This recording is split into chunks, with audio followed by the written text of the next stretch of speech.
сезонда айдаймын жылда. Сезонда өткен жылы 800 миллиондай болды. Бұл 30 жыл бойы Қазақстан шеше алмай келе жатқан проблема. Ауылдарда мұғалім жоқ. Боль бар екен білесің, бірақ ақша төлеуге дайын ба білмеймін. Мен мектепте кәсіп үйрету керек дегенді келіспеймін. Инвестиция салпай, бірақ жұмыста қалса не болады дейді. Қазіргі заманның ең жақсы ойлап табылған нәрсесін бір Excel деп. Мен Excel таблицамен ойлаймын. Әйелмен ұрысып қалса да Excelге жазып қояды. 21-ші ғасырда адамдар өмір бойы бір моментпен жүре алмайды дейді. Мысалы, сіздер көшірсе жазыла алмайсыздар. Instagram, YouTube, TikTok, Google бүкіл жерде информация бар да. Неге олай істеватсыңдар? Почему это так тупите? алғашқы 2 жылы любой мамандықтарға оқи бересің. Бизнесмен болғанға бір қадалсаң, жоспар аласың да. Команда жинауда проблема жоқ қой. Оның бәрі басқару қиын емес пе? Біз осында амандасып бастамаймыз, еще сөйлеп отырып бастап кете бересіз. Сол үшін адамдарға приятно болсын деген сияқты. Приятно емес білмеймін, бірақ көреміз.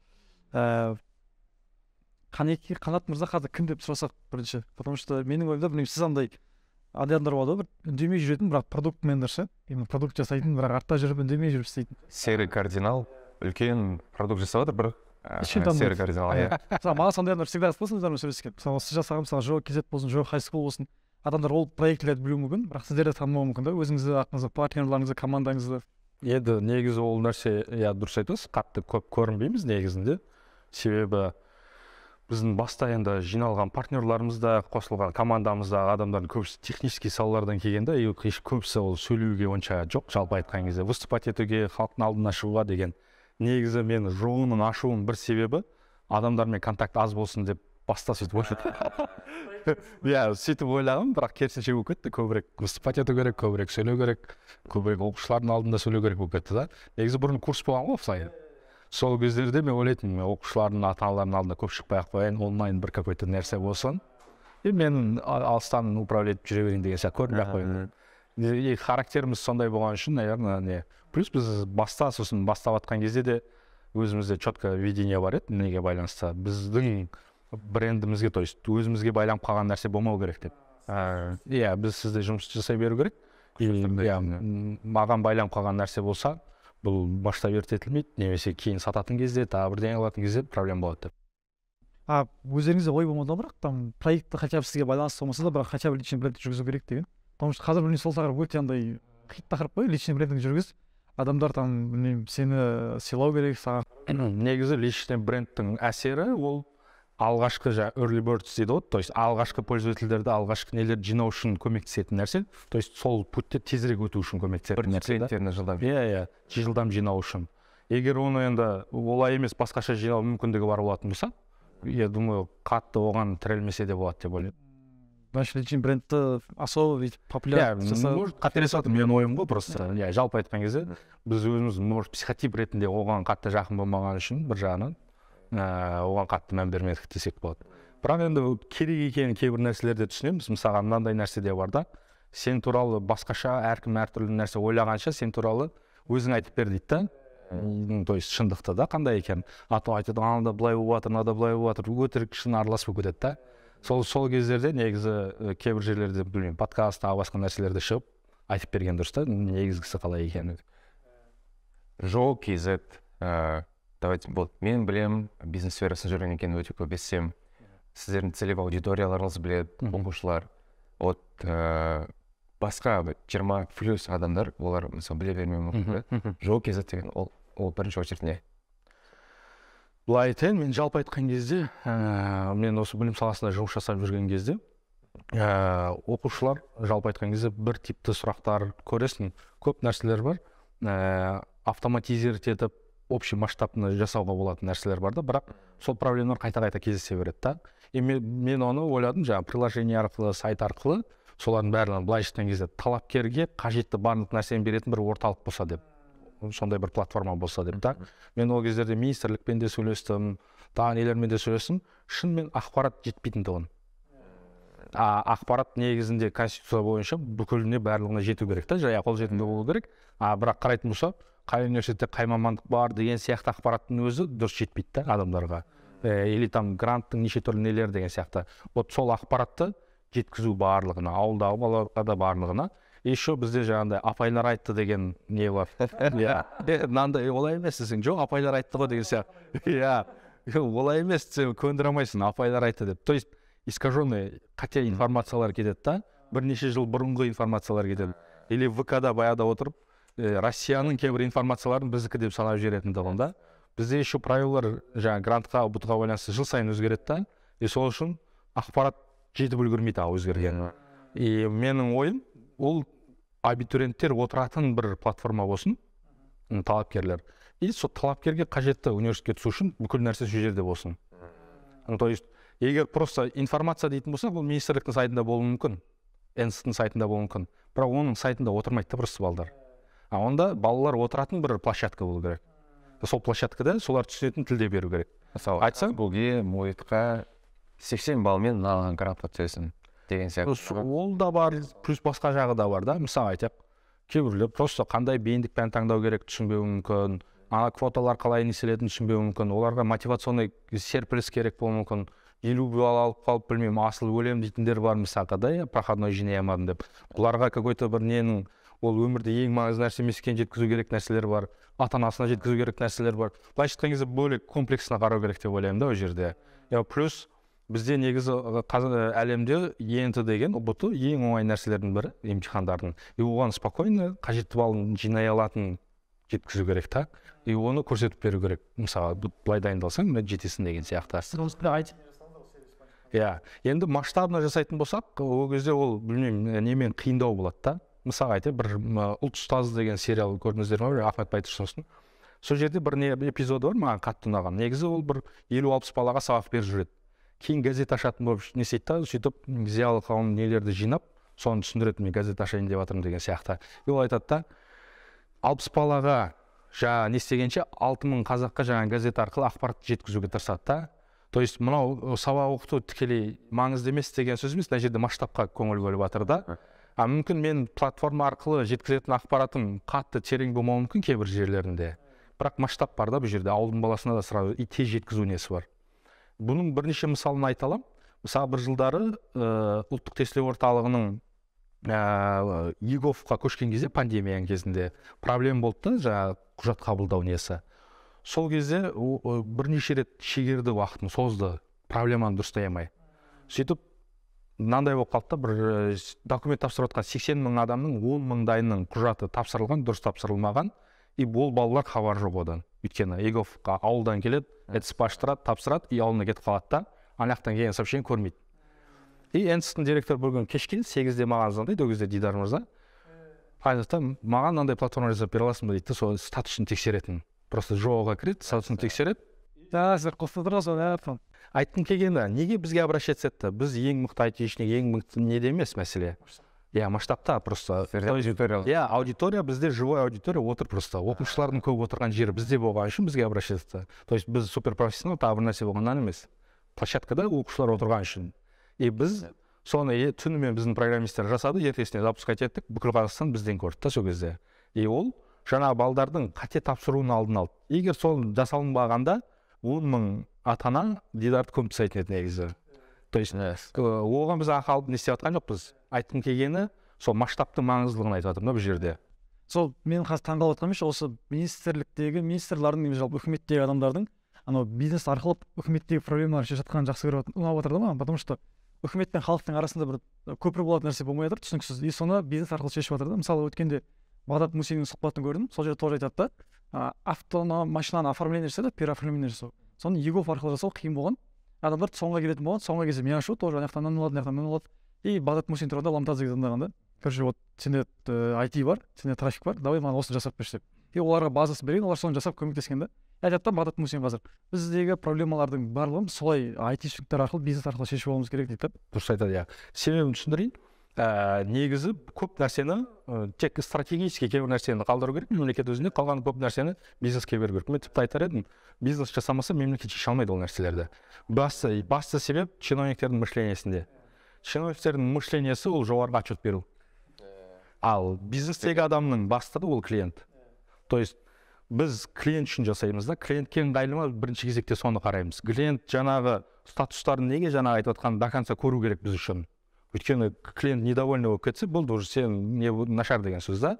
То есть ол до конца бүкіл статусына өту керек, көру керек, флоу дұрыс болу керек. Неде тендерден алынатын жаңағы нелер олай емес, ол жерде тех задание бойынша бітті, жоғарғы галочка қойды, жасалынды деп, болды солайынан бітеді да. Сол үшін ол неудобно дейді, тағы басқа дейді да.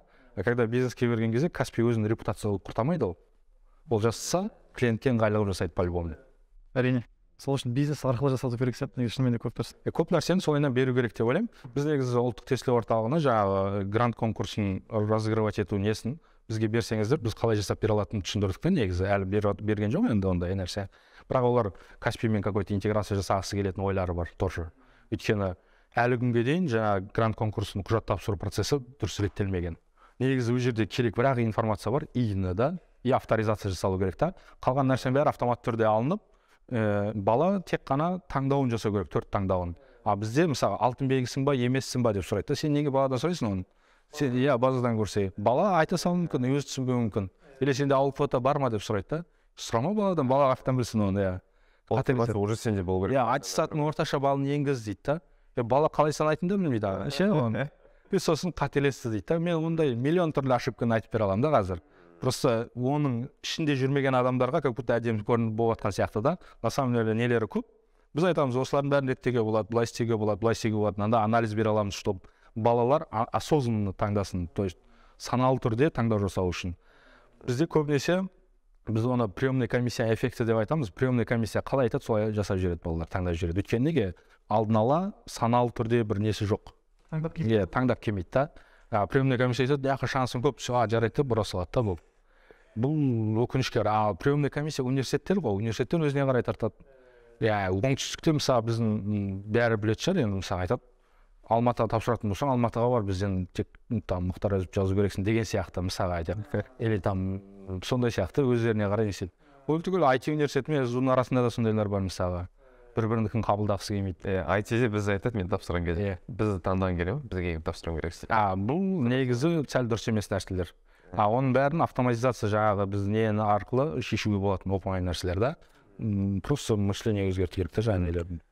Қанат, сіз өзіңіз түсінуім бойынша педагогсыз, мұғалімсіз, и қалай бұл жобаға ойға келді осы, неден басталды? Бизнес.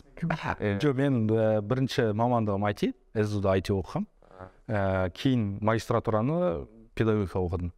Себебі мен университетте оқып жүрген кездің өзінде Education Club деген болатын, төмен курстағылар сабақ беретін, плюс жоғары курс оқып жүрген кезде мен 4-5 университеттің өзінде сабақ бердім, КБТУ-да сабақ бердім.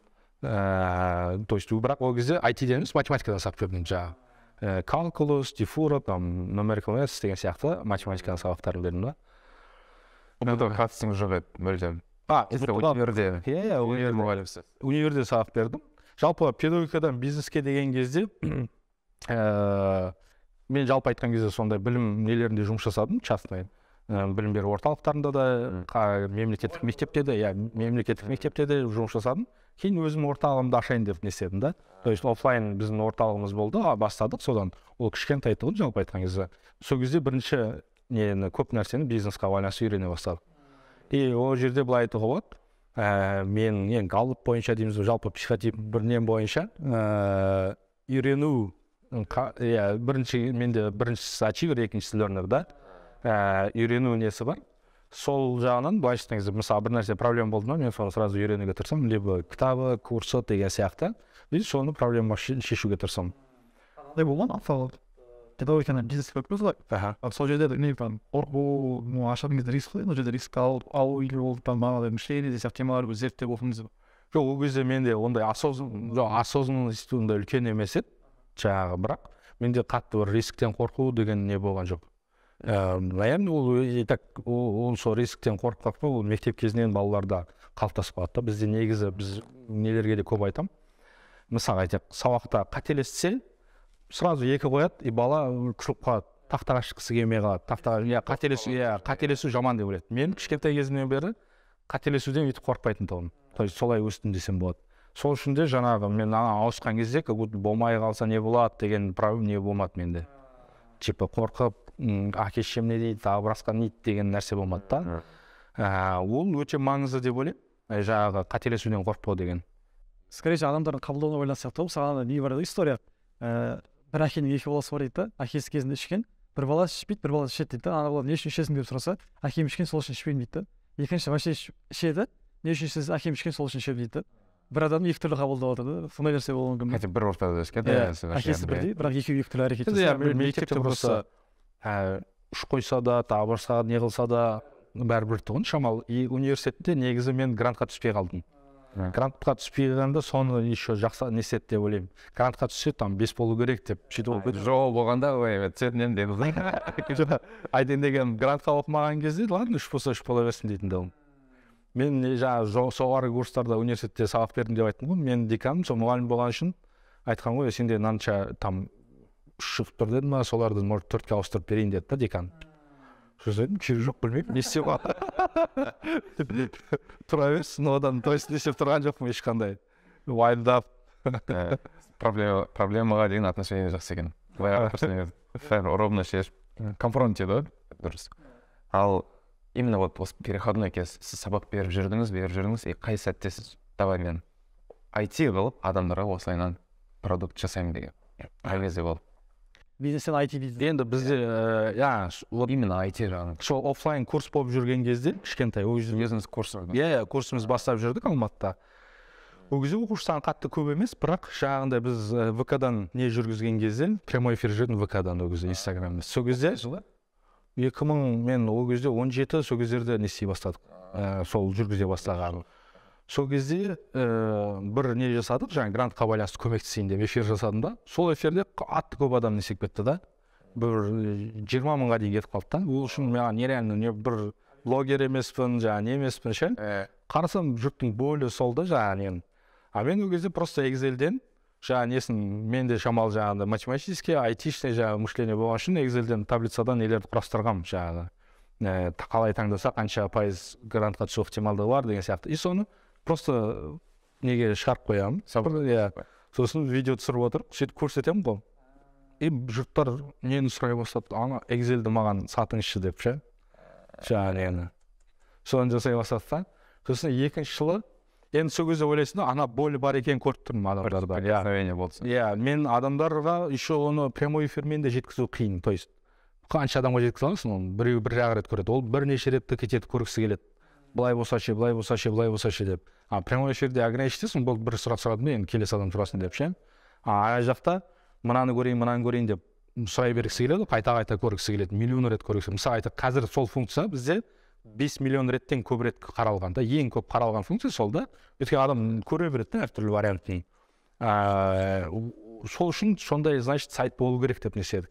Бірақ сайт болатын кезінде мен Қуаныш мырзамен ақылдасқан, осындай не бар, спрос үлкен екен мысалы. Қуаныш Мырзабай. Сайт жасайын ба деп. Сосын ол айтты, сайтқа вложение жасамай тұрып, бірінші Excel күйінде сатып көрсетеді да. Егер алынатын болса, бұл кезде кейін сайтқа қоя бересің деп та. Сосын мен, еще енді ол сезонный да жазда. Мен келесі жазда ана Excel'імді тағы улучшать еттім. Сосын соны сатып көрдім. Сатқан кезде ол кезде қарадым, там Инстаграмда ма, ВК-да нелерде 6000 теңге ме продвижение жібердім, осындай несе. И 1000 шақты заявка болды, соны бір 540 ма алды, 540. Өзі 1000 теңгеден саттым да, 1000 теңгеден 540. Сөйтіп ромей үлкен. Сосын соны алдым да, кейін өзім тағы ақшасын қосып сайтқа заказ бердім да кейін. То есть адамдарда спрос бар екен, ақша төлеуге дайын екен. Просто эфирде боль бар екен білесің, бірақ ақша төлеуге дайын ба білмейміз. Ана жақта ақша төлеуге дайын екен тексеріп көрдік та. Сосын продукт жасауға кірістік та. Осы моментте андай болмады ма? Асығыстық или ол қазіргі андай басталған ауру ма, Инстаграмнан кейінше Инстаграм синдромы ма бірдеңе сияқты андай бірдеңе істедің, сразу атып кету керек, бірдеңе істедің, сразу жүріп кету керек. Сіз мысалы айттыңыз ғой, жаңа мына жазда істеп көрдім, келесі жыл жазға дейін күттім дедіңіз ба, 1 жыл. Ол былайша қарағанда қазір ондай күту қиын сияқты адамдарға ше. Ол сізде қалай ол шыдам болды 1 жыл? Сіз сатқаннан кейін қайтадан продуктын жасадыңыз да, тағы уақыт алды ол. Мен ол кезде бірақ басқа кәсіп жасап жүрмін ғой. То есть менің ол основной кәсібім емес, бір какой-то идея пайда болды, жаңа гипотеза. Бірақ ол сезонный болған үшін келесі сезонда тексеріп көру керекпін. Негізінде мынау цикл сделки дейміз ба, цикл тезірек болса, ол жақтарда прорыв тезірек болады. Негізде білім саласында прорывтың болмауының, аз болуының бір себебі, онау цикл слишком ұзын да, мысалы бала бірінші классқа келеді, 11 бітіреді, тағы бірдеңе, оның өзгерісін көру қиын. Мысалы такси сияқты бизнестарда тез өзгеріс болады, өйткені ол цикл мына жерден істедім, жарты сағаттан кейін бітіп қойды, и каждый раз улучшать ете береді соны. менің циклім 1 жылдан кейін бірақ болған үшін мен өзгертуім ұзақ қой слишком.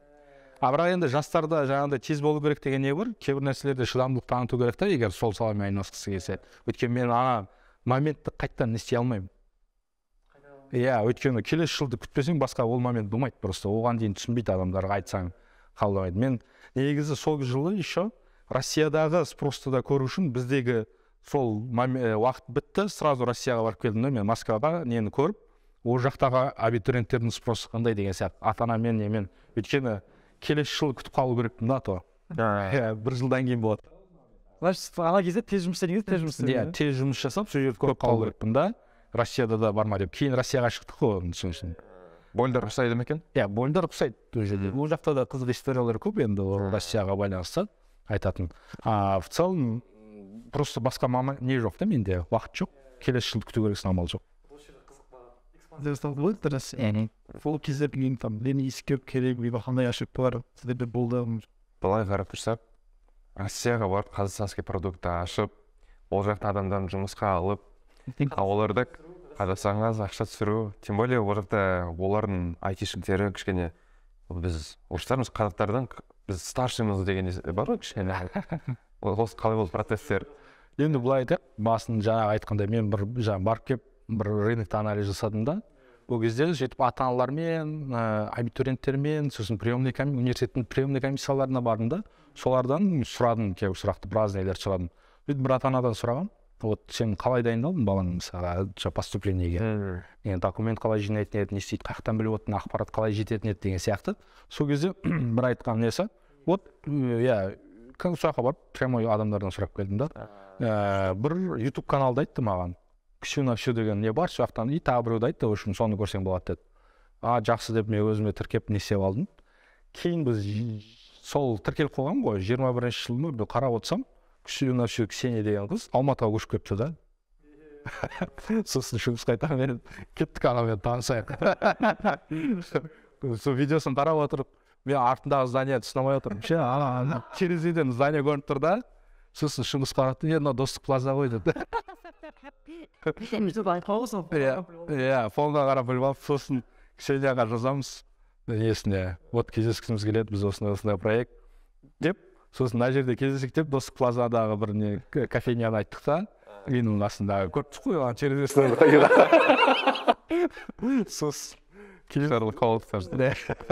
сосын кездестік, сөйтіп сонымен жұмыс жасап кеттік. Былай айтқан кезде мен 2018-де ма барған немді, 2021-де сонымен кездесіп, ол сол көшіп келген, біз сонымен жұмыс жасап бастап кеттік. Ксения біздің жақтағы былай айтқан кезде лицомыз болды. Ол өзі 3 жыл приемный комиссияда Новосибирскте жұмыс жасаған, тәжірибесі бар, біздің сол ненің эксперті десек болады, и ол эксперт ретінде выступать етеді, то есть фронтта сол көрінеді. Біздің қазақтар не деген көрінбейді ол жерде. IT жағы бізден, өйткені IT жағы Россияда мамандарын жалдасақ қымбат болады. Өзі IT-де екі түрлі не бар дейді, баға біреу московский, біреу батыстікі деген сияқты. Москвадағылар ол батыстікімен жүреді да, немен. Біздікілер московский қағамен жүретік шошым. Біз өзіміздің командамен разработка жасадық, и тағы бірнеше эксперттер тарттық деген сияқты. И ол жерде көбірек біздің мен партнерім жұмыс жасады, ол Вузлайн жаңағы проектісімен, Россиян командасымен. То есть бірінші бір эксперт тартқаннан кейін қасына уже сол басқа эксперттерді, басқа мамандар сол тарта бастады. Басқалармен кездесіп сөйлесу, не істеу, и көріністе басқа игроктар қараған кезде сол көрінеді біз емес.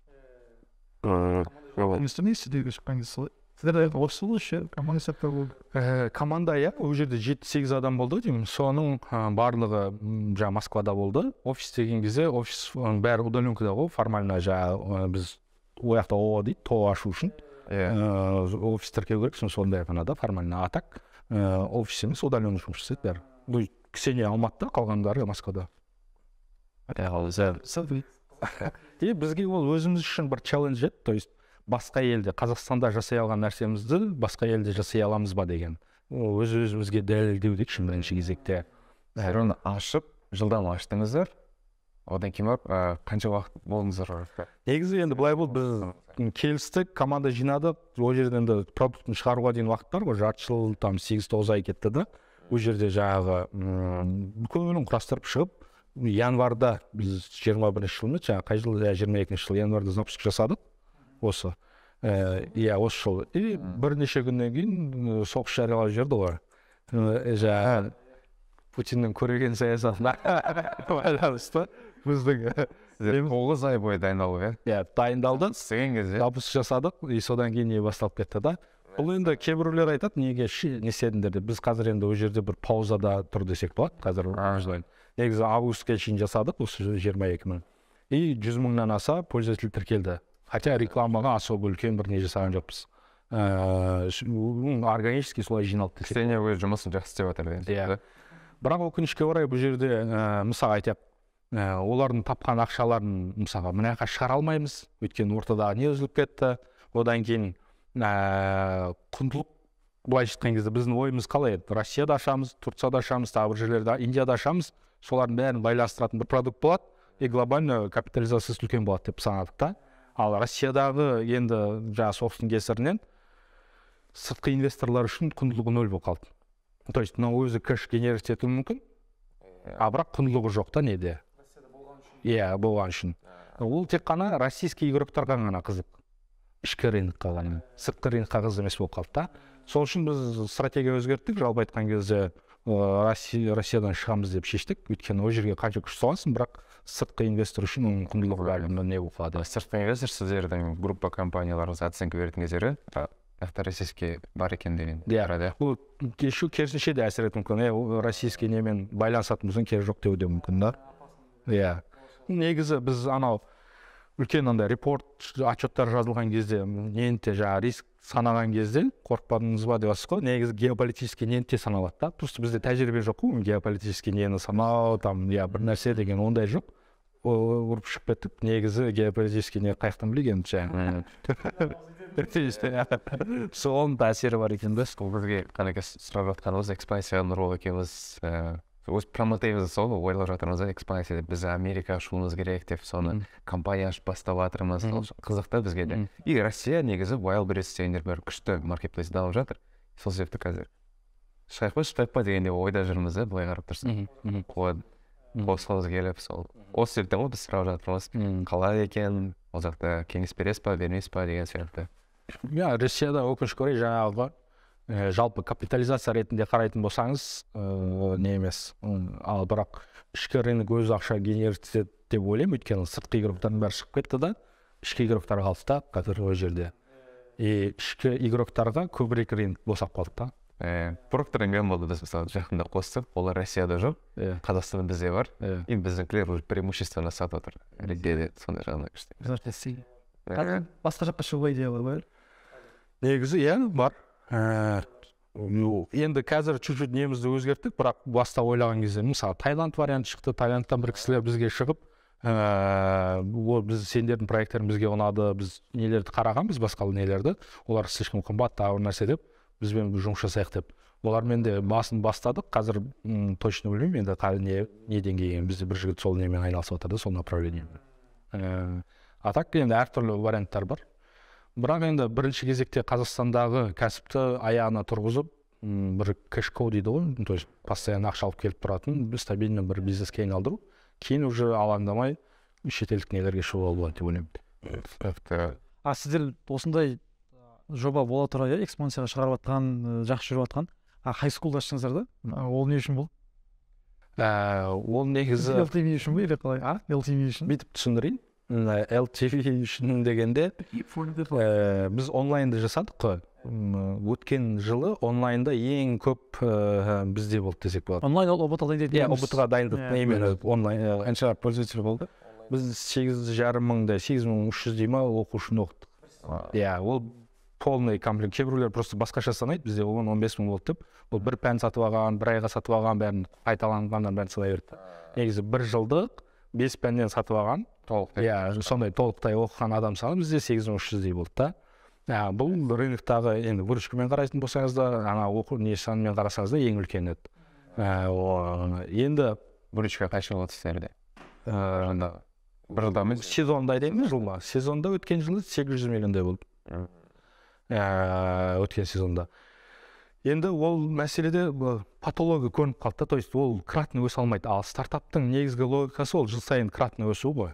егер кратно өспейтін болса ол жерде мен көп нәрсе, то есть Қазақстан рыногы кішкентай, өте кішкентай десек болады. То есть IT-ге жасайтын шығының үлкен, мысалы мен искусственный интеллект қоса аламын, бірақ оны қосқаннан рыногына өспейді да, нең ақтамайды. Сол үшін қатты қызық емес болып қалады. Енді біз не істедік, қасында свежный басқа рынокқа ауысуға бастадық. Неге? Өйткені оның рынок үлкенірек десек болады. Ол дегеніміз мектепте. Ол мектептер, бірақ қарапайым мектеп емес, мен просто мектеп болған қаламай. Ол жерде де IT-дің бөлігі бар. Жалпы айтқан кезде біз сеть школ болу керек, ол тез ашылу керек, инвесторларға привлекательный болу керек, а оны жасай алу үшін технология арқылы жасай аламыз деп ойлаймын. Технология арқылы кейбір шығындарын азайтуға болады, кейбір нәрселерді мемлекет шеше алмайтын кейбір нәрсені шешуге болады деп ойлаймын. Оның бірі мысалы мұғалім тапшылығы. Мысалы ауылдарда мұғалім жоқ дейді, физикадан физкультурник береді, там білмеймін, сондай әртүрлі да. Оны қалай шешуге тырысты? Мұғалімдерге айтты, 700 мың айлық береміз, ауылға жібереміз деп. Сол проектті бастады, мысалы осы жылы сентябрьде 30 адам бар Қазақстан бойынша. Ол түк емес та. 30 адам? Бір жылда ма? Өзі өткен жылы айтты ғой, 30 адаммен нені шешесің, шеше алмайсың. Бұл 30 жыл бойы Қазақстан шеше алмай келе жатқан проблема, ауылдарда мұғалім жоқ. Оны біздің ойымызша технология арқылы шешуге болады. Біз как раз таки онлайн жұмыс жасадық. Енді офлайнда кіріп гибридный обучение жасамақшымыз да. Сол арқылы біз барлығына да сапалы білім беруге тырысамыз. То есть біздің ойымыз, миссиямыз қазіргі сол үшін жұмыс жасап жатырық десек болады. High school'да да мектепте онлайн оқып алу мүмкіндігі болады. Типа мектепте отырады, бірақ онлайн басқа қалып болады. Мысалы айтайық, Шардарада құқық таңдаған 3 бала бар. Мысалы айтайық. Мұғалім жалдасаң да невыгодно. То есть не үшін ол жаққа бармайды, өйткені ол экономикасы сәйкес келмейді 3 балаға оқытуға. Енді бізде айтайық, менде сеть школ мысалы 15-20 мектеп бар дейік. А менде әр жерден сондай балаларды қосып онлайн өтетін болсам, ол кезде ол выгодно. То есть бүкіл сабақ солай болу керек деген сөз емес. Тағы да бір түсінік бар, сол педагогикада қазіргі неде flipped classroom деген, то есть смешанный обучение. Бір-бірімен. Былай айтайыншы, төңкерілген деп айтылады қазір. Ол лекция мен практиканың орнын, то есть үй жұмысының орнына ауысып кеткен. Негізі біз ойлаймыз, лекцияны сабақта береді, үй жұмысын үйге береді деп ше. Қазіргі батыста наоборот былай жасайды. Лекцияны үйге тыңдап келуге жібереді та, лекцияда прямо бетіп айтып отыру шарт емес. Класста ол талқылап, обсуждение болып, үй жұмысын жасау керек та. Ана онлайнда мен мықты мұғалімнің лекциясын беріп қоя аламын балаға технология арқылы. Классқа келген кезде жаңа ассистент онымен просто бірге талқылап, жаңағын пысықтау керек та до конца. Сол үшін онда маған супер жаңағындай профессор керегі жоқ ана жерге оқыту үшін. Төңкерілген. Төңкерілген сынып деп айтылады.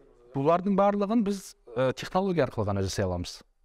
Мысалға жаңа лекциялардың бәрін онлайнда жасап тастаған нәрсеміз бір бөлігін уже мектептерге қолдана аламыз да. Тағы көптеген нәрселер бар. Мысалы методика бар да, біз мұғалімдер андай болу керек, мұғалім андай болу керек деп көп айтады да, ондай мұғалім таба алмаймыз ауылдағы барып та. Ал бүйтіп айтайыншы, менің анау баста жода жасаған нәрсемді қазір сол мектепте жасауға тырысып жатыр. Қалай? Бала саналы таңдау керек дейміз ғой, 4 таңдауын таңдаған кезде. Бірақ бүкіл қыр-сырын білу қиын анан. Ауыл квотасы қалай болады, ана квота қалай болады, мына квота қалай болады. Мен сосын бүйтіп айттым да, жоқ, оның бәрін бала түсіну қажет жоқ. Біз симулятор жасап берейік. Бала просто таңдасын да, результат қалай шығатынын көрсін просто. Ол түсінбей ақ қойсын қалай саналып жатқанын, керек жоқ. Оны түсіндіру қиын. Өзі зорға оқып жүрген. Сонда айтатын болсақ, мынау технология не істейді? Мынаған дұрыс таңдауға көмектеседі, бірақ оны осознавать ету шарт емес. Енді бүкіл мұғалім методиканы жаңа қалай сабақ беру керек, тағы бір нәрсені осознавать ету шарт емес. Мен сол платформаны жасап берейін, ана мұғалім соны орындаса, ол сапалы түрде не береді. Немесе продажниктердің скриптері де сондай. Бүкіл продажник не үшін алгоритм или скрипт солай құрылған түсіну шарт емес. Оған сен скрипт жасап бердің, ол айтып шықса автоматически конверсия көтеріледі. Мұғалімдерге де тура сол сияқты жасауға болады. Мысалы айтайық, тағы бір мысал айтайық. Skyeng-те бұлай жасаған, қарайды, зерттейді, адамдардың вторая продажаға конверсиясын қалай көтерілетін да, сабақта балалар көбірек жымиятын болса, күлетін болса, келесі сатып алу несі көбейеді екен да. Сосын оны искусственный интеллект зерттеген ғой. Сосын сабақтың ортасына аңында енгізген. Оларда платформа қалай? Мұғалім бір интерфейс көріп отырады, ар жағында оқушы, ар жағында өзінің үйінде. Мына жерде мұғалімге бүкіл нәрсе көрсетіліп отырады да интерфейсте. и ішіне андай енгізіп қойған, бір уақытына келген кезде мұғалімге там шутка айт дейді или күлімсіре дейді да. И не түрде мысалы мұғалім түсінбей ақ қойсын, не үшін шутка айту керек екенін ол жерде. Иә, просто айту керек. Айтса болды, конверсия көтеріледі просто. Абонке момент. Иә, енді айтып отқаным, бұл нәрселердің бәрін мен жаңағы жонды түсінген мұғалімді үйреткенше, мұғалімге сондай бір платформа жасап берейін. Айтылған инструкция бойынша былайша айтқанда жұмыс жасаған кезде автоматически сапалы сабақ береді. Былайша айтқанда скрипт. Иә. Сен физикадан бересің бе, немесе там математика, историядан бір скрипт бойынша. Новичок болсаң да там сөйтіп түсірсек болады. Более. Енді бұны біз жасадық па, әлі жасаған жоқпыз, жасау үстіндеміз. Сондай нәрсеге жеткіміз келеді, және бұл бүкіл Қазақстанға пайдасын тигізетін не деп ойлаймыз. Сол үшін де біз ауылдардан мектеп ашқымыз келіп жатыр да қазір. То есть көбісі қаладан, сосын хай сегментке қымбат мектеп болсын дейді. Жоқ, біздің мақсатымыз ол лоу сегмент. Иә, былайша айтқан кезде қолжетімді болу керек барлығына. Ауылдардан ашайық деп, ауылдардан ашып жатырмыз да. Қанша мектеп ашылды? Қазірге ашылған 3 мектеп, олар жаңағы былайша айтқан кезде Алматы, Шымкент, Ақтау. Қазір Шардарадан ойластырып жатыр, және тағы басқа ауылдардан да көріп жатыр да өзі. Айтпақшы, мен алдында Шымкентте болдым, жаңа жылда. Тура менің үйіме қарама-қарсы сіздер мектептеріңіз тұр екен. Зданиясы өте әдемі. И торговый центрге қарама-қарсы. Мен ресторанда жүрмін, сыртына қарап қалсам, жо деп тұр да. Опа, мынау біздің жігіттердің проекті ғой деп риза болып қалдым. Сырты бір әдемі екен, бірақ полный бизнес-центр сияқты стеклянный зданиямен. И бұл жерде біздің көріп қалған мектептерге ұқсамай ма? Ой, мектеп деп айтпайсың мүлдем. Бір бизнес-центр деп айтасың, аны сырттан қарап. И ана жер повезло учениктерге, әдемі солай оқиды. Енді әр жердің өзінің менталитеті несі бар. Негізі мысалы айтайық, Алматыда мектеп ондай емес. Шымкенттегі сондай, бірақ ең көп оқушысы Алматыда, Шымкентте. Мысалы айтайық та қазіргі жағдайымызда. Бүйтіп түсіндірейін, әр жердің менталитетіне қарай шақырған кезде маркетинг қолдану керек. Мысалы айтайық, біз опрос жасадық, оқушылар ең көп не үшін келді деп ше, біздің мектеп қандай себеппен? Здания қызып келген, Шымкентте ең көп. Осыған да әсер етеді. Айтқым келгені, зданияға қызығып келуі мүмкін, бірақ ішінде сен сапалы не беретін болсаң, ол басқа. Ол на удержание уже кетеді. Сапалы здания берсең. То есть мен немен зданиямен қызықтырып, бірақ ар жағында сапалы здания. Алматыда уже несі басқаша менталитет жүйе. Олар көбірек білім жағын сұрауы мүмкін тағы. Скорее всего, не шығар, Алматы ұрсаны әдемі зданиялар көп қой. Шымкент региондарда жоқ қой. Сол үшін региондардың бәрі салған қарайсың. Әдемі нәрсе көрсе. Айтқан кезде регионда, жаңағы нелерде, Шымкент жақтарда бұл қатты рөл ойнайтын нәрселер. Мысалы айтайық, Шымкентте жаңағынды біз маркетинг акциялар іс-шара жасаған кезде более той сияқты кейбір нәрселер солай іздейсің бе енді. То есть әрінен өзінің несіне қарай солай шақырасың ғой енді жалпы айтқан кезде. Мұрат мырза, мынандай сұрақ бар. Осы high school мектептерді ашып жатсыздар да, пока 10-11 класстар сіздер, иә? И сіздерде бизнесмен адамдарға предложенияларыңыз бар ма? Оларды мысалы, мен де мысалы мектеп аша аламын, Джо кезіп франшиза сияқты алып бар. Партнерство бар, енді франшиза деп айтуға келе ме, білмеймін енді. Бірақ бізде әрине біз мектептерді әртүрлі партнерлармен ашамыз. Мысалға сіздің белгілі бір қаражатыңыз бар, мектеп ашқым келеді дейтін болса, біз управление жаңағы бәріміз аламыз. Сіз жақтан қаражат, және үлесін келтіріп жұмыс жасай береміз да. Операционка полностью сізде. Инвестор болып кіреді. Ондай итак бүкіл почти барлық нелерді солай. Бұл жерде 3 мектептің біреуін ғана біз өзіміздің қаражатпен істедік, қалғандарын инвестордың екеуін. О, керемет. Сіз бағана бір қызық факт айттыңыз, иә? Мектеп саны жеткіліксіз деп. Сонда Қазақстанда ол қай жылы и қалай біз келе жатырмыз? Қазақстанда енді ресми ақпарат бойынша 2026 жылға 1 миллион балаға мектепте орын жетпейді дейді. 1 миллион. Ол себебі бала туу өсіп жатыр. Екіншіден, мектептердің жаңағы аварийный ситуацияда мектептердің саны көбейіп жатыр. Ескі мектептер көп та, жаңартылмаған. Сол себепті орын саны жетпейді. Негізі мемлекеттің планы бойынша 1,5 миллион адамға жететіндей орын дайындап үлгеру керек. 2026-ға дейін. 1,5 миллионға запаспен істеп жатыр да. И бұл сосын кейбір жерлерде қатты өсіп кетеді, өйткені миграция бар ғой, мысалы Алматы, Астана сияқтыларда нехватка қатты көбейіп кетеді. Өйткені көшеді жаңа адамдар. Үлкен қалалар. Сол үшін мемлекет кәсіпкерлермен жұмыс жасау процесін жеңілдетіп, керісінше субсидия беріп, соны қолдауға тырысып жатыр, өйткені өз бетінше жасап үлгере алмайды да оны. шынымен мемлекетте проблеманың бәрі былайша айтқанда бизнестер шешіп негізі біз шешу керек. иә біз ойлаймыз мектептер бұрынғы біздің елестеп қалған үлкен там спорт залы бар андайды бір жерді қамтып жатқан мектеп деп қазір мегаполистерде формат басқаша болады. Мысалға айтайық жаңағы Корея не сияқты жерлерде білмеймін бізге де келіп жатыр. Қаланың ішінде қазір жер жоқ мектеп салайын десеңіз. үй салатын жер жоқ қой, парк салатын. Иә, үлкен қаланың сыртына шығып кету керек. Мектептердің бәрі сонда қаланың сыртында болған болмайды ғой. Қазір ЖК-лардың астына салуға рұқсат береді. То есть ЖК-ның бірінші, екінші этажы мектеп болсын дейді. Былайша айтқан кезде андай нелер көбейеді. Қазір Магнум деген бұрын не еді ғой? Көп емес еді. Мысалы, базарға бару керек деген сияқты. Сосын көп жерде точкалар көбейіп кетті да. Сол сияқты мектепте сондай болады. То есть әрбір тасымай, үйінің астында там мектеп болады деген сияқты. Бұл мегаполисте солай өзгеру керек. Ал ауылдық жерлерде чуть-чуть басқаша. Ол жақта оқушы саны кейбір жерлер жетпейді. Бізде ауылдар бытыраңқы орналасқан оңтүстікте, мысалға бір класс жиналмайды нелерде. Ол жерде уже гибридный обучение араласып кеткен, МКШ дейді, малокомплектный школалар болу керек. И оның барлығы екеу екі түрлі. То есть әр жердің жағдайына қарай мектептің форматы өзгеру керек. Бұрынғы форматтағы мектеп деп қатып қалатын болса, ол кезде ол мектеп салып не істей алмайды. Ол практика шетелде бар ма негізі? Мысалы мектеп жаңағы ЖК-ның астана ашу деген. Қазақстанда да рұқсат берілді оған. Уже. Иә. И ЖК салатындарға обязательно бірінші, екінші этажын мектеп классын деп, садик классын деп. Садиктерге баста рұқсат беріп, кейін мектептерге де қазір беріп басталады. Күшті ғой онда. Онда значит бұл не шығып көру керек деген сөз. Жетпей жатыр 26. Проблема ғой дейді. И бір жағынан бұл и социальный жақсы, адамдарға өтесі жағынан көмекткен, и екінші жағынан өте прибыльный. Білесіздер, операционка бәрі істеп беріп тұрсаңыздар. Тем более. И бұл жерде там андай бар бір сумма или ол мектептің адам санына байланысты ба? Негізі біздің өзіміздің примерно неміз бар. Мысалы айтайық, здание 2000 квадраттан примерно болады. 2-2,5 болса нормально. 2,5 мың квадрат. Еще наверное связь бәрі бұл. Ол жағын и так неге реконструкция жасалғаннан кейін сес өтіледі ғой мектеп үшін. Примерно сумманы негізі әр жерге байланысты әртүрлі, бірақ в целом 100-150 миллион деп қарауға болады инвестордан несілетін.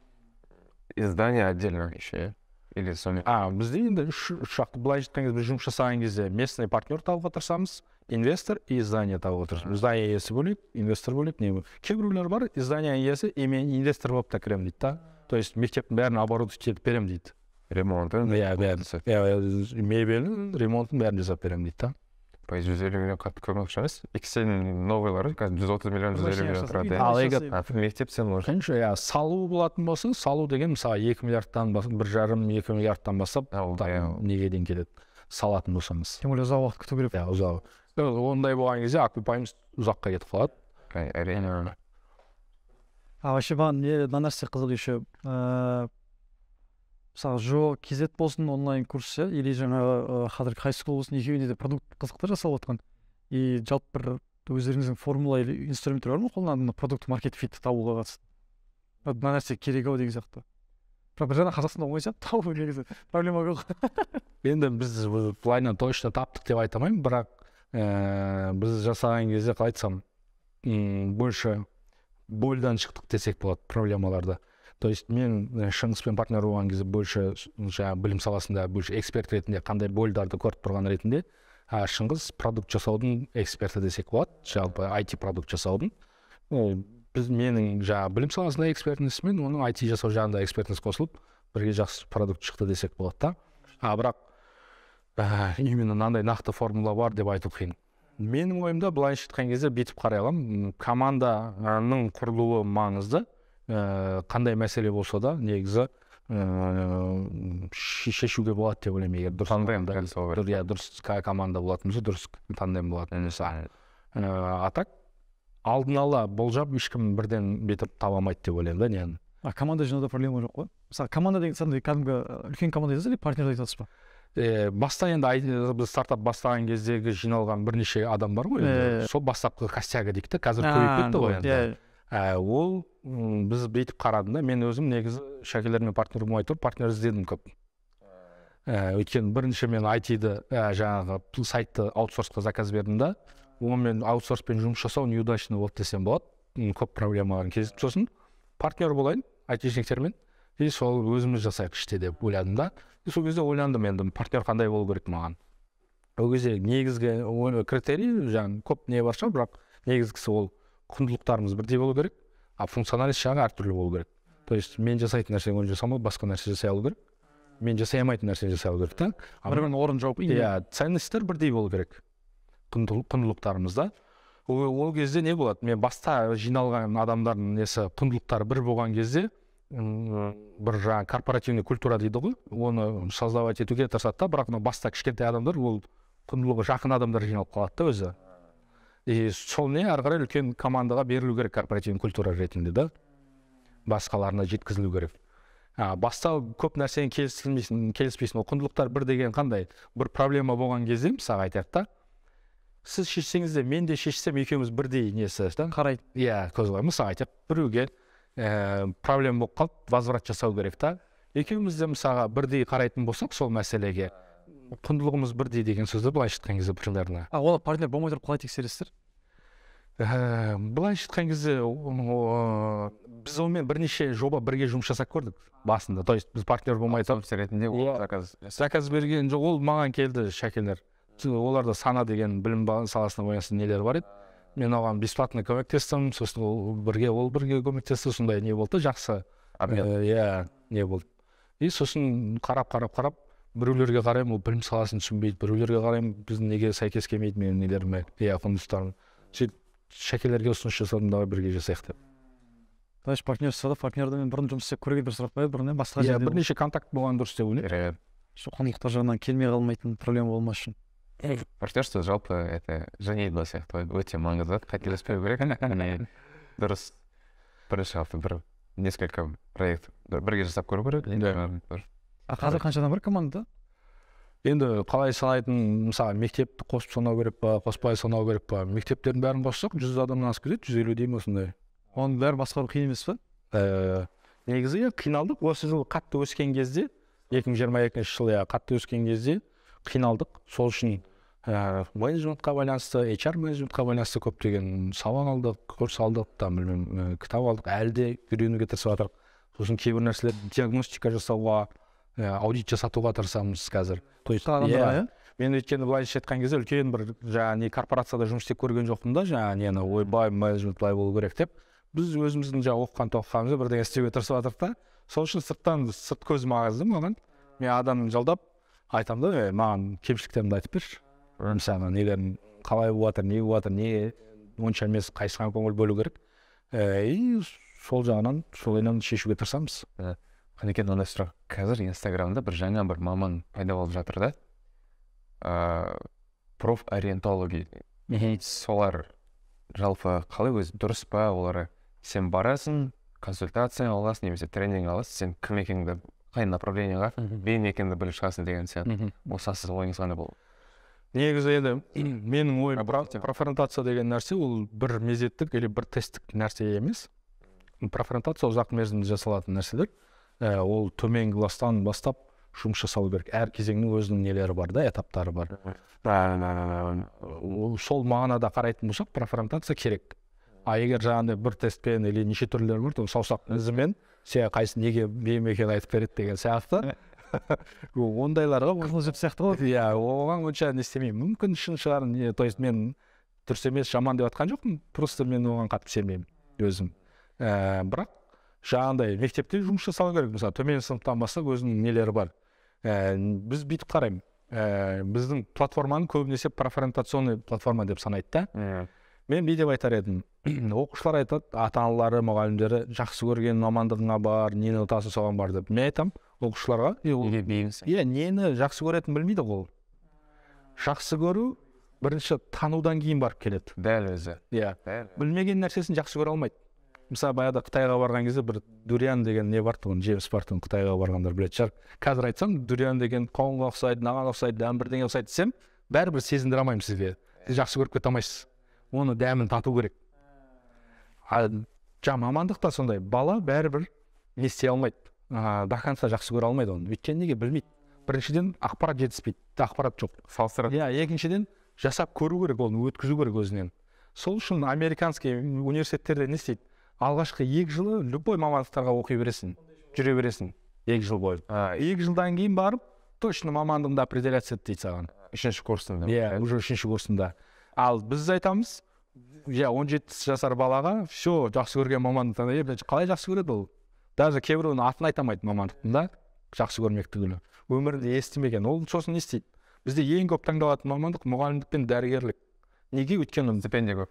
жоқ, көріп жүрген сол. Ауылда не бар? Мұғалім бар, дәрігер бар, басқа көріп жүрген жоқ. Может, сосын журналист контакт болады солай. Иә, басқа көріп жүрген жоқ, просто хабар жоқ. Хабар болмаса қалай жақсы көреді оны? Біздің задача вот профориентацияның барлығы емес, сол ақпараттандыру бөлімі тек қана, ақпараттандыру жағы. И то ақпараттандырудың түрлі жолдары бар, бірақ біз соның платформа арқылы ғана ақпараттандыру, бізді видео текст арқылы ғана. Ал мысалы оны мен қолынан жетектеп, анау какой-то зауытқа апарып көрсету керек, медицинский центрге апарып көрсету керек, может эксперттерді шақырып сөйлестіру керек. Оны мектепте жасап жатырмыз. Бірақ оны мен онлайнда жасай алмаймын бәрін. То есть менікі профориентационный орталық деп айту қиын, өйткені бірақ кішкентай бөлігін, оны негізі мемлекет жасау керек. Дәл емес мектептің өзі даже, да? Иә. Мектептің өзі. Ал біздің жаңағы хайскулдарды жасап жатқан қазір бізде сондай профориентолог деген маман бар, әр мектепте және генеральный профориентолог бар. Олардың жаңағы жоспарлары бар. Мысалы, Hyundai центрге апарады, нелер шақырады, анау білмеймін, медицинский центр тағы бірдеңелерге апарып көрсетеді. Әр саланың адамдары ешқайсысын қалдырмайды. Мысалы, 3 адам болса да, сол саласына байланысты іс-шара ұйымдастырып, көрсетіп, таныстыруға тырысады ішінен. Негізі бұл өте үлкен бол деп санаймын жеке. Мысалы, университеттерде мамандық таңдайды адамдар, оқып шығады, бірақ мамандық бойынша істейтін бір 10%-ке дейін. Біз компания өзі ешкім жоқ қой, Енді біреу математика оқиды, біреу там инженер оқиды, IT и вообще басқа сфера. Мен бүйтіп айтар едім, негізі бұл нормально деп айта аламын. То есть бұл бұрынғы советский неден қалған шамалы не бар, ол кезде жаңағы мамандығын таңдайды, сосын 20-30 жыл бойы жұмыс жасау керексің, сол саладан пенсияға шығу керексің деген. Қазір заман тез өзгеріп жатыр. Тез өзгеріп жатқан соншалықты ол адам жаңа нәрселерге адаптация болу керек, өзгеру керек, тағы не істеу керек. Біріншіден ол осознанно жаңа сіз айтып отқан сияқты таңдай алмайды. Екіншіден осознанно таңдаса да өзгеріп кетеді. Былайша айтқан кезде қаншалықты осознанно таңдаса да, өйткені әрі қарайғы өмірлік ситуациялар қалай болатынын білмейміз. Мысалы білмеймін. Көреген саясаткерлер болады. Сол үшін ол әртүрлі жағдайға байланысты ол нәрселер өзгеріп кетеді, и оның өзгеріп кетуі нормально. Керісінше біз сол балаларды әр нәрсе тез үйреніп алуға, жаңа нәрсені тез үйренуге үйрету керек. Гибкий болу. Мысалы үшін мен мысалы Ювал Ной Хараридің кітабы бар да, 21 веке деген. Сол жерде айтады да, 21 ғасырда адамдар өмір бойы бір мамандықпен жүре алмайды дейді. Ол бір өмірінде кемі 3 рет 5 рет мамандығын ауыстырады дейді. Менің ойымша қазір адамдар бір мамандық таңдадым, өмір бойы сонымен кетемін деп жүрмей, гибкий болу керек та. Осы моментте менің ойымша керісінше мынандай онлайн курстар, онлайн білім беру нәрселер хит болатын сияқты, потому что сен мамандықта жүрсің, бухгалтерсің условно, сен салаң уже трендтен кетіп бара жатыр, немесе саған уже қызық болып бара жатыр. Сен уже басқа салаға ауысайын, маркетингке ауысайын дедің. Сен 4 жыл универ оқымайсың да, уже уақытын құрдың. Сен онлайн курсқа бардың, қысқаша білім алдың, әрмен қарай сен маркетингпен жұмыс істеп бастайсың. Иә, университетте осы формат өзгеріп жатыр университетте. Мысалы, Астана IT университеті 3 жылдық болды. Кейін қазір 2 жылдық та неге дейін түседі деп ойлаймын. Қазір мысалы IT саласы бойынша жаңа Бағдат Мусиннің шығарған несі бар, Техқорда деген. Олар IT саласы бойынша курстарға да университетке бөлінетін сияқты қаржы бөледі. Курсқа. Университетке бір адам грант үшін, мысалы грантқа түссеңіз, сізге примерно 900 мың береді бір жылға. Университет бір оқушыға. Университет емес, мемлекет университетке береді, иә, бір студент үшін бір жылға да. Енді ана курсқа 6 айға 600 мың береді. IT курсы оқытқан бір жылға 1 200 000 береді деген сөз да. То есть айттың келгені бұл рынокты өзгертеді. Міндетті түрде университетте оқу керек деген шарт жоқ. Қазір курста оқыпты айтишник бұл 2 жылда может керек нәрсенің бәрін аласың да. И мемлекет соны қолдап жатыр қазір. Бұл деген сөз рынок өзгереді деген сөз. Университеттер қаласа да қаламаса да жаңа уже адаптация болады жаңа нелерге жаңа. Меніңше тек дәрігерлік деген мамандықтар жатыр, ұзақ оқу керексе, мұғалімдік сияқты ауыр мамандықтар болады. Оның өзі тым көп сияқты. 9 жыл өміріңнің бөліп кетеді ғой, 10%-ын жинап ол мамандықтар қаншалықты оқу керек екенін білмеймін, бірақ в целом кейбір мамандықтар бойынша міндетті түрде өзгереді деп ойлаймын. IT болсын бе? Мынау сұрақ. Мен предпринимательмін, бәріміз бұл жер предпринимательміз. Сіздер осы жол істеп жатсыздар. Мектепте неге кәсіпкер еді? Осы прям Билл Гейтстер, бүкіл адамдар бәрі айтады. Мектепте осы система, устаревшее образование и так далее. Ақшаны мектепте үйрету керек деп.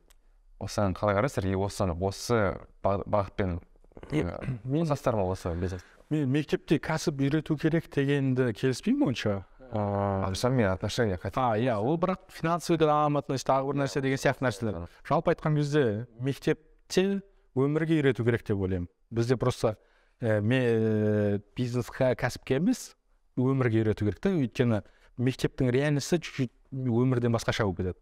Мысалға айтайық, мектепте мен сізден көшіріп алып, не істесем, маған 2 қояды. Ал шын өмірде сізбен коллаборация жасап, мен сізден бірдеңе жасасам, мен герой болып шығамын ше, там күшті.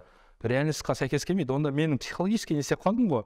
Сізден көшірсем, мен жаман адам сияқты болып сезінемін да. Неге? Өйткені 2 қойып салғанда маған. А мен барып келіскен болуым мүмкін бір қызбен. Сен сумкаңды ташып жүремін, сен маған үй жұмысын жасап бер дедім. Ол деген жынды бизнесін алып қойдым. Албай келістім да мен. Оның қабілеті үй жұмысын жасай алу, менің қабілетім жаттасай алу. Болды, екеуміз алмастық мысалға. Сіздер көшірсе жазыламайсыздар. Өйтіп былай айтқанда. Жоқ, мектепте олай емес айтқам. Жоқ, мен айтқым келіп жатқаны, мектептің реальності, өмірдің реальності чуть басқаша болған үшін дайын болмай шығады деп жатырмын да. Сол сияқты көп нелер бар. Жаңа айтқан сияқты қателессе сразу 2 қояды. А өмірде сен постоянно қателесесің, постоянно дұрысталу керексің. Қателесу нормально деп үйрену керексің. Сол сияқты или өз бетінше үйренуді үйрету керек дейік та, жаңағы құр жаттап алу емес. Сол сияқты моменттер, а так міндетті түрде кәсіпке үйретуге керек дегенге онша келіспеймін. Не себепті? Өйткені барлығы кәсіпкер болу керек деген шарт жоқ. То есть әртүрлі психотип адамдар бар, әртүрлі нелер бар. Біреулер специалист болады, бір салада специалист болып та жақсы ақша табуы мүмкін. Кейбіреулер білмеймін кәсіпкер болады, тағы басқа нелер болады. Сол үшін міндетті түрде жаңағы может элективный курс сияқты болуы мүмкін, бірақ міндетті сабақ емес деп ойлаймын. Біздің мектепте дейтін болсақ, біздің мектепте госстандарт орындалады. То есть мемлекеттің бекіткен госстандарты бар. Соларын үйрет деген затын ғана үйрет. Иә, оның міндетті. Одан бөлек сіз кейбір нәрселер, мысалы глобальный компетенция, тағы бір нәрсе деген нәрселер болады. Ондайларды қосуға болады. Плюс біздің мектептің мақсаты былай айтқан кезде, ашылған кезде ұбт-ға дайындық, университетке дайындық қой көбірек 10-11-ге арналған. Кейбір нәрселерді төменнен бастау керек. Сол үшін де біз 8-ші класстарға түссек пе деп жатырмық та, 8-9-дан бастап. Қазір қарадық, көбісі дайындығы несі сәйкес келмейді, разницасы көп бір-біріне ше жаңағы. 0-ден бастау керек кейбір нәрселерді. 10-ші класстан бастау сәл қиын екен да. Бұл жерде көп нәрсе жасап үлгеру қиындау шамалы. Сол шайымеле бір кісі айтады, сендер сөйтіп садикке түсетін шығарсыңдар деп. Жоқ, садиктен бастау керек екен деп. Вертикальный интегрированный компания ма? Полностью өз-өзіңізге дайындап, и болашақта универ садиктен бастап. Осы білім берудегі кәсіби ғой. Бұны бағана мектепте кәсіп деп сұрағаным, мен Алматыда тоже спикер ретінде шақырады, мектепте шақырады. 159-ші мектеп мысалы шақырып тұрады. И алдына Атамекеннің тоже директоры сол да келді. И жалпы бизнес туралы айтып бердім. Маған айтты, бизнес туралы өзіңіз проекттері туралы айтып беріңіз. И көрсетіңіз, бұл осы бизнестің өмірін сол оқушыларға 11-ші класстар болды. Көрсетіңізші деп мұғалімдер прям актив залға жинап солай. И айтып бердім. Полностью 100% бәріне қызық болды демеймін. Но жартысынан көбі өте активно қатысып отыр. Сұрақтар көп қойып отырды. И осы салаға прям голодный екенін байқадым да. Мен айтпаймын, что бәрі бизнесмен болып кетеді, но біреулер бизнес так далее деп финансыға кетуі мүмкін. Енді бұл жерде қабілеттер маңызды деп, мысалы айтайық, презентация жасай алу, сата алу, питчинг жасай алу деген сияқты нәрселер. Может, мысалға жоба жасау, стартап жасау деген сияқты нәрселер қоюға болады. И сол өзінің жобасын саталу керек, көрсете алу керек, хакатондар деген сияқты. Ол больше уже оқушыларға сәйкес келеді да кейбір нәрселері. И сол жерден ол бизнеске қажетті навыктарды, қабілеттерді үйреніп шығады. Оқушылар мектепте жүріп бизнеске қызығу, ол чисто қазір рекламадан сияқты Инстаграмда көріп, соған сәл андай жылтыр өмірді көреді да. Негізі бизнесмен тоже мамандық, бірақ ол андай реально қиын мамандық та, бірақ күн сайын проблема бар, сен күн сайын проблема шешу керексің да. Ол жаққа кез келген адам кіріп кете алмайды да. Бизнесмен болған қарағанда там дәрігер болу оңайырақ болуы мүмкін, мұғалім болу оңайырақ болуы мүмкін да. Бірақ бір-бірін түсіруге келмейді енді. Бірақ шынымен ол қиынырақ мамандық та басқаларына қарағанда. Сен ол жерде үлкен көп адамға жауапты боласың да. Ол жерде там бір қадалсаң жоспарда қаласың да. Мысалы сен мұғалім болып жүріп қадалсаң жұмыстан шығып кетесің да, болды, айлық алмайсың болды. Ал жақта сен айлық алмау деген нәрсе жоқ та. Одан да төмен кетіп қалуы мүмкін да. Сол үшін бізде просто рекламасы көп болғаннан кейін адамдар ол нәрсеге қызыға береді деп ойлаймын. Бірақ жобалар арқылы сол қабілеттерді бере алуға болады деп ойлаймын. Чтобы адамдар түсініп болады, ол бағанағыдай какой-то рекламалары дұрыс емес заттарға алданбайды, это сондай болып өседі. Мен ойымша ол үшін креативный нені ойлау керек, үйрету керек сияқты. Сыни ойлау қабілетін ше адамдарға. Өйткені қазір ақпарат көп та. сол ақпарат көп болған кезде ми асқазан сияқты емес ақпаратты қабылдап шығарып салмайды да, миде қалып қояды да ол. Сол үшін де керек ақпараттан ала алатындай қабілет жасау керек деп ойлаймын, потому что ақпарат көп, информация шум нереально. Инстаграм, ютуб, тикток, гугл бүкіл жерде информация бар да. Керегін алу деген нәрсе ол өте қиын сияқты менің ойымша. Бұрын мысалы кітап оқу деген қабілет андай күшті болады ғой, кітап оқу керек, білім алу керек деп. Қазір кітап оқу керек емес, білім алу керек емес, керекті білімді алу керек, үйрену керек сияқты да. Потому что кітап та көп, білім де көп, просто керегін таба алу өте қиын сияқты қазір. Сондай бөлек программа шығаратын сияқты, Google-ның ішіне саған керегін тауып беретін ше. Өте қиын нәрсе. Бір проекттеріңіз өте қызық, социальный. Менің уже бірнеше танысым бар, айтпай қояйын. Осы сферада тоже бастап, сатшы жаратқандар бар. Анда бизнес ретінде қарайды, жүк быстро там приложение заказ береді, команда жинайды, там инвесторлар питчинг жасайды да, инвестор ретінде кіргізіп алады, и ары сатшы жарайды деген сияқты готовый. Ол адам состоится, там жақтан бір инвестор тартады. Сол сияқты проекттер жалпы конкуренция көп қой да сіздерде. Жалпы айтқан кезде енді мен оларды осуждать ете алмаймын, то есть мына дұрыс емес, мына дұрыс деп. Жалпы айтқан кезде негізі өзінің былайша айтқан кезде кәсібі өзінің ақша істеп жатқан, өзінің ақшасымен жұмыс жасап жатқан болса, то есть салыққа істеп жатқан жоқ болса, халықтың ақшасын жинап алып салыққа істеп жатса, осуждать етемін. То есть мынауың дұрыс емес, не деп та. Ал енді өзі бір какой-то кәсіби салада ақша жинады, өйтті бүйтті, сосын сатты, өзі біледі, нормально. То есть белгілі бір дәрежеде нарықты өсірді, тағы бірдеңе қылды, какой-то пайдасы тиді, кішкентай болса да нарыққа дейік та. Бірақ енді өзі біледі, ол жалпы айтқан кезде оған мынау жаман, мынау жақсы деп айтуға болмайды деп ойлаймын. Бизнесте так жақсы жаман емес, не деп қарайды ол, табыс табасың, таппайсың деген сияқты ғой. Бұл жерде чисто андай айтып жатқан ол жаман емес, өте күшті бизнесмен, бәрі ондай адамдар. Бірақ сіздерді андай миссиямен қимылдап жатқандарыңызды белгілеп айтып жатырмын да. Түсіндім. Ол кісілер бизнес ретінде қарап жасап жатыр. Сіздерде не только бизнес, миссия ретінде. Ол миссия мәселесі бірден тоже адам осознавать етпеуі мүмкін. Басында жаңа бірдеңе жасап жүреді, табыс үшін жасап жүреді мүмкін. Кейін осознавать ете бастайды да. Миссия маңызды. Өйткені жаңа былай айтқан кезде сенің бағдарың ғой, қай жаққа бара жатқанын өзің түсінбей ар жаққа секіре беретін болсаң, ол тоже не болып кетеді да. Негізі мен бір саланы таңдасам, бізге ұсыныс көп әртүрлі жасайтын. Мысалы, мынандай жасайсың ба, мынандай істейсің ба, былайсың. Сен бір нені таңдадың деген сөз, басқа 100 деген ұсынысқа отказ беру деген сөз да. Енді мен сол таңдайтын нәрсемді саналы түрде түсіну керекпін да, мына мен осы өмір бойы істегім келе ма осы саламен. Не істегім келе ма деп. Оған сол миссия көмектеседі. Мен миссиям не деген сияқты, не үшін жасап жатырмын. Ол фильтровать етуге жаңа нелерді, и сен жасайтын әрекеттеріңді фильтровать етуге қатты көмектесетін нәрсе. И оны кейін былайша айтқан кезде сол миссияңды анықтағаннан кейін сол сала бойынша былайша айтқан кезде басқа нәрсе қатты алаңдамай, тек сонымен жұмыс жасау болады деп ойлаймын. Бірақ енді кейбір жаңағы төмен деңгейде жаңағы кішкентай сатшы дегендерде енді сол деңгейде де пока былайша айтқан кезде өспеді әлі. Ол команда бойынша менде сұрақ бар да, жаңа айтты ғой 100-ден астам адам бар деп. Қазір білмеймін, біздің рынокта ондай проблема, адам табу қиын да, маман табу ше, андай жұмыс берушілер жұмысшы таппайды, жұмысшылар жұмыс таппай жүрді. Екі ортада проблема бар. И андай ой болады да, кейде командаға новичокты алып үйретіп алған дұрыс па? Әлде сразу опыты бар адамды ала салған дұрыс па деген секілді ше. Сіздер ондай опыт жағынан қалай қолданасыздар? Или әр маман негізі енді үлкен компания болатын болса, аты бар, бренді бар, тағы бір нәрсе болатын болса, олар жаңағы мықты эксперттер тартуда қиналмауы мүмкін.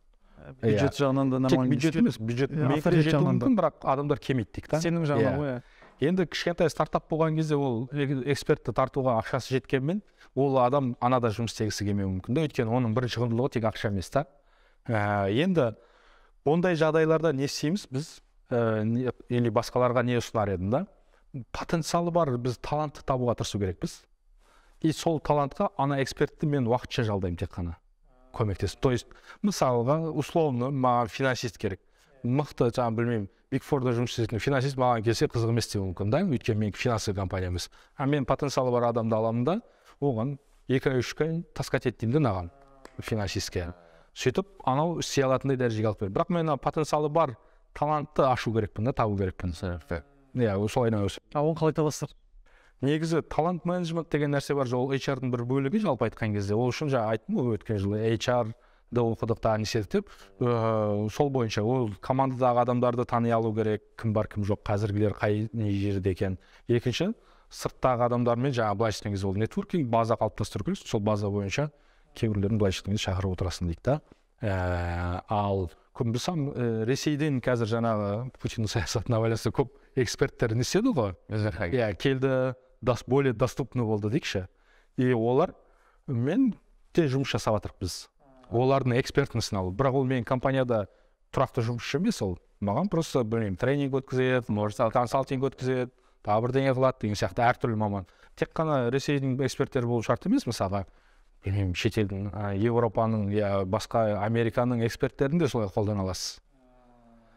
Сіз егер ақша тауып жатқан болсаңыз, бірақ ол сізді жұмысқа алмайсыз да, бірақ ол эксперттілігін қолдануға болады деп айтып отырмын да. Ол сіздің команданы тез өсіру керек. Енді мен қарау керекпін, кімге инвестиция құямын, мен ана ақша құйып тартайын алдым ғой, онда оның болашағы бар адамға құю керекпін ғой. Енді лояльность жетпеуі мүмкін. Бізде бір спор болған жалпы неге байланысты. Мысалы, қазір айтамын, то есть кімге құятынын четко түсініп, сол бойынша ақша инвестиция жасалу керек.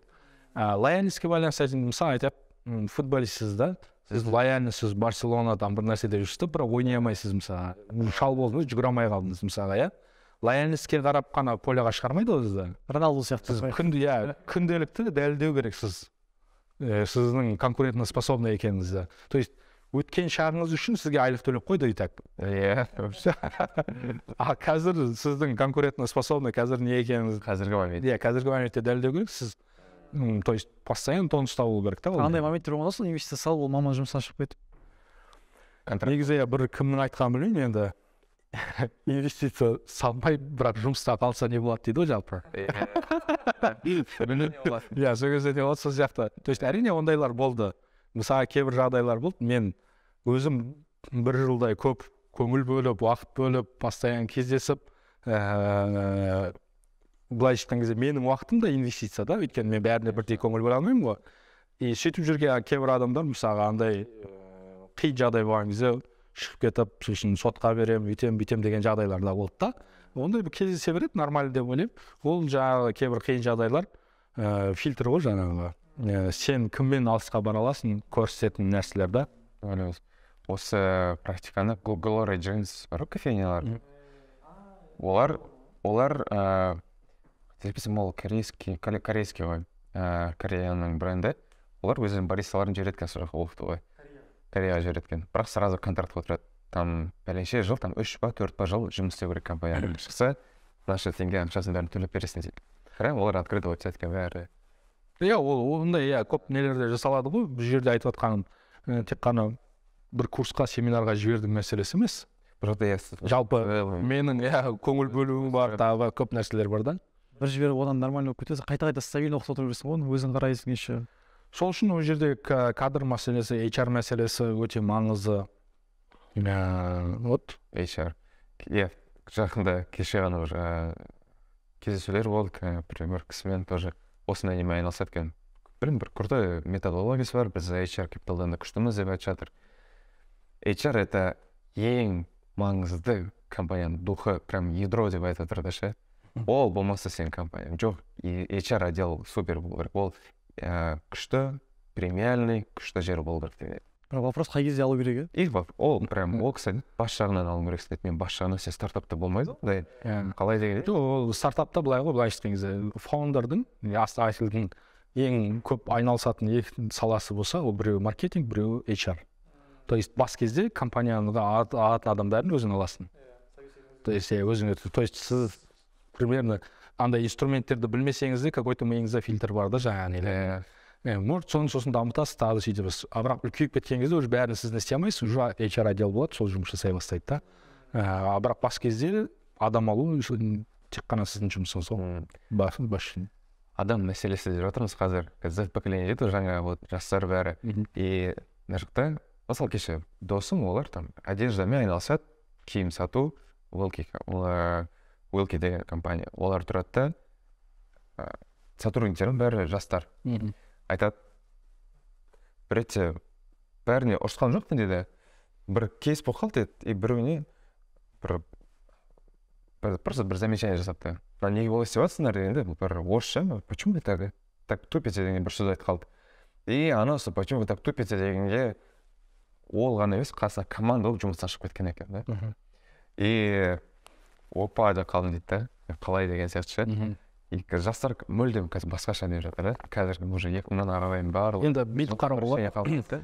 Рас жоқ, студенттен универден аттестациясы кетті біреу алды да қазір полностью өте қатты решительный бір жағынан тамсанып қараймын да қорықпай істет бір жағынан мүлдем басқа мышление. Жастар басқаша екені ол сөзсіз, бірақ мен ол ситуацияда егер жас аналар басқаша деп қарайтын болсам мен проблемамды шешпеймін. Мен дұрыс олармен қарым-қатынас құра алмадым деп қарау керекпін да. Сол кезде менде егер проблема анада болатын болса, мен идеальнымын, анада проблема, кім кінәлі, президент кінәлі деген сияқты, в общем, лақтыра деп ойлайды. Ол жерде негізі менде де болған бұрын курс болды деген кезімде бір күні бір кешіп келді, анау болды, мынау болды, мен шамалы ұрысып едім, 2 мұғалім сразу жұмысқа шығып кетті да, біреуі жылап қалды еще үшін. Сосын ойлап қалдым мен не болды деп, мен бір нәрсені дұрыс айта алмадым. Айтып жатқаным шындық. Жаңағы сен істеген әрекетің дұрыс емес, шындық, бірақ почему-то ана дұрыс қабылдамайды. Онда мен қалай сөйлесу керекпін? Сосын мен іздей бастадым, өзім тануға тырыстым. Мен қандай кіммін? Психотип қандай деген сияқты. Аналардың психотипі қандай? Олармен қалай сөйлесу керек деген сияқты. То есть сосын білмеймін, психолог бола бастады дейікші үшін. Енді былайша айтқан кезде менен оның какой-то экспертности или какой-то бір жұмыс жасағаны қажет болатын болса, мен оның тілін тауып жұмыс еткізе алу керек. Менің жауапкершілігім да.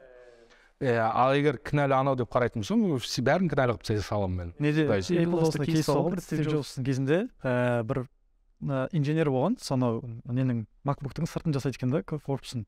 И кімнің Стив Джобстың қалауы ол жіңішке болу керек болған. Сөйтіп жаңағы адамға түсіндіру керек та оны. Инженерге былай айтса түсіндіре алмайды, сөйтіп ол эко-френдли екен да. Инженерші экологияға қатты істейді екен, сөйтіп айтады да, сен мынаны сәл қысқартсаң, қазір біз металлды мынанша есе аз жұмсаймыз, мынанша есе аз жұмсасақ, біз кен орындарда мынанша есе аз заказ береміз, там заводтарда. И бұл біздің экология мынанша есеге қорғайды деген да. Сен осыны жасау арқылы нәрсеге жетесің деп ше. Сондайда әркім андай өзінің құндылығын жеткізе алу тілін тапты. Екінші бір нәрсе фидбек беру нәрсесі дұрыс емес деп ойлаймын, жаңа айтқан. Ал что-то тупишь деген нәрсе ешқандай мағына бермейді. То есть мен қалай фидбек беру керек едім да. Мысалы айтайық, мен мынандай нәрсе күттім, былай жасасаң жақсырақ болатын еді, былай болса, то есть дұрыс фидбек берсеңіз, ол да дамитын еді да. Мен айтатын болсам, мен мынау быт-шыт не істедің, анау-мынау, ана настроениесін құртты, саған результат та келген жоқ, дымда болмайды, просто жұмысқа шығып кетті или неэффективный жұмыс жасайды да. То есть басшының негізгі жұмысы и так бағалау и фидбек беру ғой. Егер дұрыс фидбек бере алмайтын болсам, ана Z поколение деп іле салу қатты не емес үшін. Оны салыстырған просто біраз таныстар өте көп там госәдәсет жастары уже 25+, 30+ да. Олардың бастықтары не то что что-то тупишь, боғау сөздермен боқтайды. Госа айтпай, өкінішті олар. Сол себепті олар қазір ғана емес қой 30-дан астан деп. Олар да жас кезін бастаған кездерде соны қараймын да, мәссаған деп. Үлкен разница. Мен наоборот қуаныштымын. Біз қазір жаңа өсіп келе жатқандар прям решительный екеніне, молодцы, четко өзін не қалайтынын біледі. И осознанно еді. Жұмысқа совещание кейін кезде айтылады да, маған мынандай нәрселер керек деген секілді. Сол үшін бұл негізі қуанышты ғой айтады қалай осы уақытта. Онда мен өз жағымды ойлау керекпін да, қалай істесем болады. И бағанаға ана жігіт бизнесмен асабайтын деп болып тұрып, ол неге вообще конфликтный емес, тұрады, ол таңғып қалды, опа деді. И мен ол фидбегін ауыстырды, ол былай істеді. Мен өйтіп замечание айтпайды, енді тұрып, өз премьермен көрсен деп тұрады. Ол хоть основатель болсын, там 70 миллион жасап отыр ай сайын, бар терезен жуырып, өз барады тұрып, терезен жуады. Деген бұрын осы істеп. Не айтайын, соны мысал айтайын. Менде бұрын типография болған, пластика карта шығаратын тұғымыз. Сол кезде бір сотрудник брак көп шығып жатыр да, айтамын да, брак көп болып жатыр ғой деймін. Жоқ, көп емес дейді. Брак қабылдамайды да, айтып жатырмын да, дұрыс емес, не көп болып жатыр деп. Сосын біз Excel'ден бір таблица жасадық, ол данныйларды енгізгенде брактың саны автоматически шығып тұрады просто. Автоматически брак азайды да, неге өйткені өзі көріп тұр да, мен айтпаймын оған, өзі просто көріп тұр. Ол өзінің статистикасын өзі көріп тұрған кезде қабылдамау деген варианты жоқ та просто. Может, мен айтқанымды қабылдағысы келмей жатыр да, статистика көріп тұрғанда автоматически ұқыпты бола бастады дейікші. Мәселе мен оған ұрысып айтуымда емес қой. Мәселе просто соны көрсін, сезінсін, бұл үшін шешілетін мәселе. Қанекес Excel'in король екенсіз ғой. Excel'де курс алу керек па? Excel'іне тұрып, бірінші обота, оға келді. Типографияның бойын Excel'іне шешті. Әйелмен ұрыс қосында Excel'ге жазып қой. Аргументтер. Жаңа нелер бөлінеді, мысалы айтишниктер чуть басқаша ойлайды. мен Excel таблицамен ойлаймын ше, бір нәрсе айтса сразу Excel таблицамен представлять етемін да, мынандай сіз Excelден негізі жасаған көп нәрсе бар, просто көбісі білмейді, яғни жұмыстағылар білетін шығар енді қасымдағы. А так Excelмен көп жұмыс істеген соң негізі айтады ғой, осы мен қазіргі заманның ең жақсы ойлап табылған нәрсесінің бірі Excel деп. Аналитика формуланы жазып кайф күшті. Қазір уже Google ауысып кетті, Google таблица деп. Так, примерно болады сияқты, мен білмеймін, сұрақтарым өзім айтатын нәрселерді айтып. Ой, негізі айта берсек уже өте темалар көп. Жалпы бүгінгі түйінде отыра мен түсінгенім, что новое направление, новая ниша, рынок ауысып жатыр, мектептердің форматтарын бәрі уже ауысып жатыр. Мен уже көзбен көрген екен мектепті, уже обучение технологияларын уже білемін, даже педагогтардың олардың да состояниясын тесттер бар да, қателеспесем. Оның бәрі жаңа подход. И мен сенімдім, что ол өзінің жемістерін алып келеді дегенде. Тағы да вот новая ниша болса фокус істеу керек деген сияқты. Прям ауысып жатыр IT жағынан, прям гибридный обучение. Мен айтар едім, негізі білім саласында жақсы бір өзгеріс болатын болса, ол бизнестің кіруі арқылы болады. То есть мемлекет жасау арқылы, мемлекеттің жасау арқылы өзгеріс болады деп ойламаймын. Мемлекет керісінше жаңағы субсидиясын көтерген кезде, көтеретін болса тағы да, ол кезде тағы да көбірек адам кіре бастайды. Мысалы құламбыра кіргісі келіп кетті ғой, сол сияқты көбірек адам кіре бастайды. Оның басқа идеясы бар, тағы бірдеңе деген сияқты. Сөйтіп бұлардың бәрін автоматически рынок нашар нәрсені өзі алып тастайды, сөйтіп жақсылар қала бастайды. То есть уже конкуренция көбейеді и жақсы инновациялар болады деп ойлаймын. И мемлекет қолдайтын болса, бұл жерде де үлкен өзгерістер болады деп ойлаймын. Қазір осыны мемлекет өзі түсінген сияқты, себебі уже IT саласынан енді Еговтың жағын өзгертті, жақсы министр болғаннан кейін білім саласы өзгеріп жатыр. Енді бізде медицина саласы өзгерсе, соны бизнеске берсе субсидиялап. Сол кезде уже біраз проблемалар шынымен шешіліп қалған сияқты, и халыққа да жеңіл болады қолдану, үкіметке де оңай, оларға да негатив болмайды, проблема болмайды. И бизнеске де жақсы ортада, себебі ол халық үкіметтің проблемасын шешіп беріп отыр, бір жағынан өздері де табыстап отыр, и қайтадан үкіметке салық болып ақша түседі да. Сондықтан бүкіл жаққа win-win нәрсе деп ойлаймын. Кейбір кісілер осы неге қарсы да, мысалы педагогиканы білмейтін адамдар бизнеске жаңағы бизнесмендер педагогикаға келіп жатыр деп та. Мен айтамын, керісінше педагогтар бизнеске кетіп қалған онша емес болып қалуы мүмкін. Егер бизнесті білетін адам анаған кірсе, ол басқа саланы үйренген сияқты ананы да үйреніп алады. То есть қатты проблема жоқ деймін да. Илон Маск жоқ космосқа барған. Вообще білмейтін болса да. Бірақ қазір ең мықты инженерлердің бірі болып жатыр да. Рахмет Қанеке. Сіздерге рахмет. Шынымен пайдалы ақпараттар болды. Ең маңызды нәрсе кез келген бизнес жасау үшін масштабқа шығатын технологияны жасау керек деп ойлаймын. Сол технология арқылы масштабқа шығады. Уақыт өтіп келгеніңізге рахмет. Адамдарға пайдалы болды деп ойлаймыз. Programдарыңызға рахмет. Егер пайдалы болса, каналға жазылыңыздар, лайк басыңыздар, пікіріңіздер, комментарий жазыңыздар. Күтеміз, сторис қызық болыңыздар, ешші.